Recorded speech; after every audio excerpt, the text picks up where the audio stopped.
화재 사고 어선이 있는 항구로 가는 길, 차창 밖으로 세네갈 친구들의 등교 모습이 보입니다. 세네갈도 학생들은 교복 입고 등교하나 봅니다. 불과 몇 년 전 저의 모습인데 너무 보기 좋습니다. 보기만 해도 저 시절이 그리워집니다. 활기찬 모습으로 등교하는 친구들을 보니 다행히 세네갈의 미래가 무척 밝아 보입니다. 등교길에 노점상 근처에서 친구들끼리 모여 간식거리 사 먹는 모습은 한국이나 세네갈이나 똑같네요. 전 세계 등굣길 모습이 다 비슷하겠죠. 차가 막히는 와중에 오토바이 형들 차들 사이를 지나가는 것도 한국이랑 똑같네요. 이건 뭐 전 세계 국룰일 듯 합니다. 중앙선이 그려져 있진 않지만 거의 중앙선 위를 달리는 것 같습니다. 택시가 차체 상태는 포기한 것 같고 타이어 크기도 휠도 모두 다르네요. 길가에 과일이며 간식거리 파는 노점상의 일상적인 모습을 지나다 보면 어느새 화재가 발생한 어선이 정박해 있는 항구 입구에 도착합니다. 익숙한 모습에 감회가 새롭긴 한데 다들 여전하시네요. 부두내로 들어오자 참치 조형물이 먼저 보이고 그 옆으로 부두내 길가의 단체 기도를 위한 기도자리 준비 중이시네요. 어선 부두답게 어선이 정박해 있는 모습이 보입니다. 많기도 합니다. 어획물을 화약하고 있는 어선들을 지나서 드디어 화재 사고가 발생한 목적 어선에 도착합니다. 모험과 신비가 가득 찬 어선에 오르니 생선 비린내와 썩은 냄새가 먼저 저를 반겨줍니다. 무척 익숙한 냄새지만 역시 적응은 어렵네요. 어선 내부의 선원들 거주구역으로 이동하는데 복도가 무척 좁습니다. 해당 선원들과 간단하게 면담을 통하여 화재 사고 내용을 확인하고 화재가 발생한 냉동기실로 천천히 이동합니다. 사고 어선은 참치를 조업하는데 보통 바다에서 10일 정도의 조업을 통해 7톤에서 8톤 정도의 참치를 잡은 후 어선의 냉동실에 넣은 후 이 냉동실에 마이너스 18도씨 정도의 해수를 채워 참치를 얼려 보관합니다. 일반적으로 우리가 사용하는 냉장고의 냉동실에는 냉매와 열 교환된 찬바람이 나와 식료품이나 아이스크림 등을 얼려서 보관하게 되는데 어선의 경우에는 잡은 어획물을 보관하는 어창에 냉매와 열 교환된 해수를 채워 넣어서 어획물을 마이너스 18도씨의 찬물에 담궈 얼리게 됩니다. 찬바람을 넣어 얼리면 모든 어획물들이 한 덩어리로 붙어 얼어서 하역시 어창에서 꺼내기 힘들고 분리 과정에서 부서지게 되겠네요. 냉동기의 기본 원리, 작동 방식 및 기계 구조 등은 앞선 세네갈 영상에서 자세히 함께 알아봤기 때문에 본 영상에서는 생략하겠습니다. 그리고 이번 사고는 냉동기실에서 발생한 화재로 냉동기를 포함한 기계 장비와 전기장치 그리고 전선과 배관 등이 소손된 사고로 냉동기와도 직접 상관없이 발생한 사고이네요. 화재는 냉동기의 냉매가 지나가는 파이프 라인에 파공이 발생하여 외부 업체 수배하여 파이프 교체하고 용접 작업을 진행 중 용접 불꽃이 냉동기실의 보온재 같은 가연성 물질에 옮겨 붙으며 화재가 발생했고 어선 자체적으로 화재 진화에 실패하고 소방서에서 소방차, 소방정 등 장비를 출동시켜 화재를 진압한 것으로 확인됩니다. 당시 화재 모습 및 진화 작업 모습 잠시 보시겠습니다.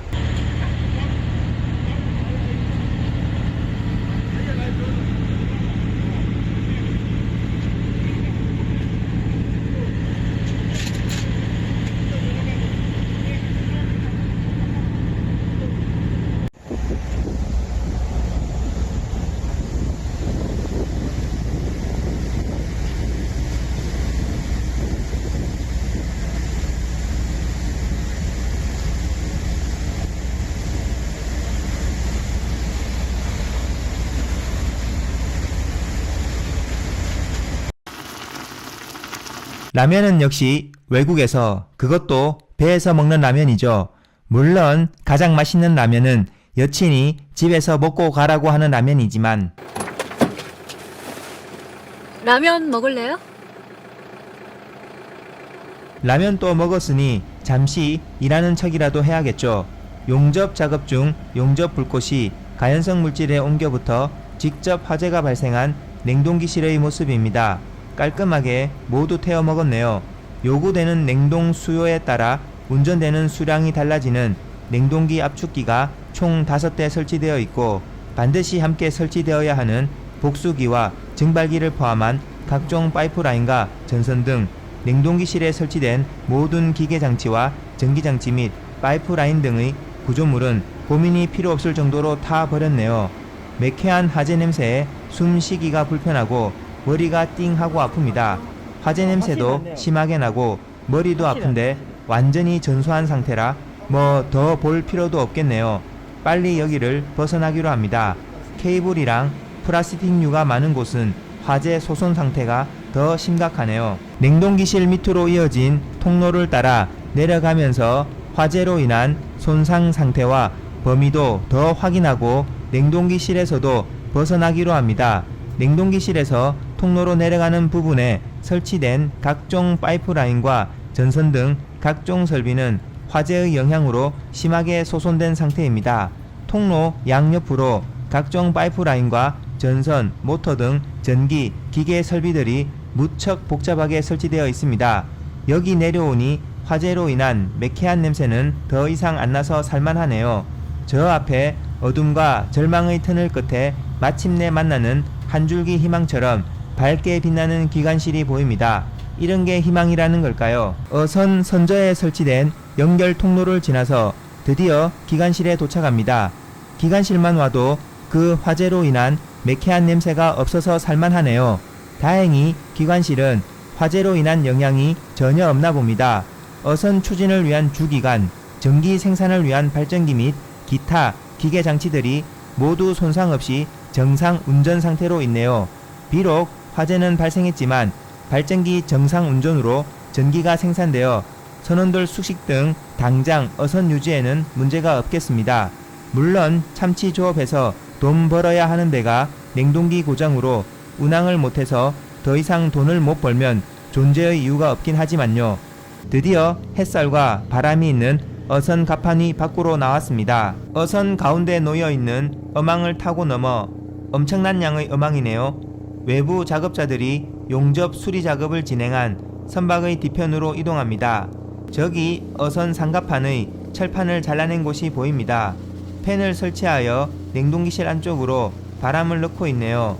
여기가 당시 파공난 파이프 교체 작업을 위해 철판을 잘라낸 곳으로 파공된 파이프는 교체되어 용접도 거의 마무리 단계였던 모양입니다. 딱 봐도 새걸로 보이는 파이프로 교체되었네요. 이 파이프는 냉매가 압축기에서 투출되어 나오는 파이프로 아모니아 특유의 악취가 발생하여 점검 결과 파공을 확인하고 외부 업체에서 파공난 파이프를 잘라내고 신품 파이프로 교체 후 용접 작업 중 용접 불꽃이 냉동기실 내부의 가연성 물질에 옮겨 붙으며 화재가 발생한 것으로 확인됩니다. 따지자면 외부 수리업체의 작업상의 과실로 발생한 화재이긴 한데 뭐 그닥 의미 없는 이야기죠. 파공 파이프 교체를 위한 용접 작업 중 발생한 냉동기실의 화재로 어선에 발생한 손상 상태와 손상 범위 등은 대충 다 확인한 것 같습니다. 날씨가 무척 좋습니다. 지금 여기 기온이 대충 28도 정도인데 살짝 덥긴 하지만 바닷바람도 시원하고 야외 활동하기에는 오히려 더 좋은 날씨인 듯 합니다. 특히 한국 겨울철 따뜻한 날에 사람을 미치도록 괴롭히는 미세먼지도 전혀 없는 점이 너무 마음에 듭니다. 이제 한국의 겨울은 딱 2가지 날씨만 있는 듯 합니다. 무척 춥거나 미세먼지로 답답하거나. 마침 저기 예인선 한 척이 대형 화물선을 끌고 오는 모습이 보입니다. 빈번하게 있는 작업이지만 막상 보려고 하면 또 보기 쉽진 않죠. 예인선의 작업 모습 보시면서 이번 영상은 이쯤에서 마무리하겠습니다. 지금까지 시청해주신 모든 분들께 감사 말씀드리며 더 좋은 영상으로 또 뵙겠습니다. 감사합니다.